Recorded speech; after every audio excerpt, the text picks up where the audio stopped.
আলপিন Swift নামে আল্লাহ একটা পাখি বানিয়েছেন, সাউথ ইউরোপে পাওয়া যায়। এটাকে তারা বলে সুইফট বার্ড। এই পাখিটা একবার যখন শূন্যে উড়াল দিতে শুরু করে টানা 8 মাস উড়ন্ত অবস্থায় শূন্যে থাকে, আবার জমিনে নেমে আসলে কাজ সেরে আবার উড়াল দিলে আবার 8 মাস। হামিং বার্ড নামে একটা পাখি আছে নর্থ আমেরিকাতে, নাম শুনে থাকবেন, পৃথিবীর সবচেয়ে ছোট্ট পাখি। এটার প্রাপ্ত বয়স যখন হয় মাত্র 3 ইঞ্চি এটার সাইজ হয়। এই পাখিটা পৃথিবীর সব পাখি সামনের দিকে উড়ে, এই পাখি সামনে যেমনি উড়ে অ্যাট দ্য সেম টাইম পিছনের দিকে উঠতে পারে। এই পাখিটা তার প্রতি সেকেন্ডে ডানা ঝাপটায় 80 বার। কয়বার? আপনি 1 সেকেন্ডে আপনার 2 হাত ঝাপটাতে পারবেন কয়বার? কথা কয় না। আমি 5টা ঝাপটাই মারতেই তো আমার 1 সেকেন্ড শেষ, কিন্তু এই পাখিটা 1 সেকেন্ডে ডানা ঝাপটাতে পারে 80 বার। সুবহানাল্লাহ কইতে মন চায় না?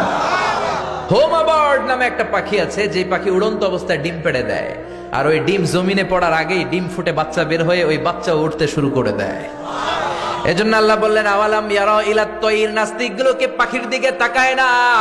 পাখি কেমন করে ডানা ঝাপটায়, কেমন করে ফ্লাই করে, কেমন করে টেক অফ করে, কেমন করে ল্যান্ডিং করে। পাখির ভেতরেও আমি আল্লাহর নিদর্শন আছে না নাই? পাখি নিয়ে গবেষণা করলে কেউ নাস্তিক থাকতে পারে না, কারণ পাখি একে আরবিতে বলে আত-তায়ির, আর বিমানকে আরবিতে কি বলে? তায়ির, তায়রান, সেম থিং। পাখি আর বিজা, বিমান আর বিয়তা। Birds and aeroplane maintain the same flying mechanism while flying. পাখি এবং বিমান যখন আকাশে উড়ে একই সিস্টেমে উড়ে, পদ্ধতি একটাই। এজন্য আল্লাহ পাখির দিকে নিদর্শন দিয়ে ইঙ্গিত দিয়ে বললেন, পাখি নিয়ে কি তোরা গবেষণা করিস না? আমরা এই পাখি নিয়ে গবেষণা করি নাই, এই পাখির উপর গবেষণা করে বিমান আবিষ্কার হয়েছে, এয়ারক্রাফট আবিষ্কার হয়েছে।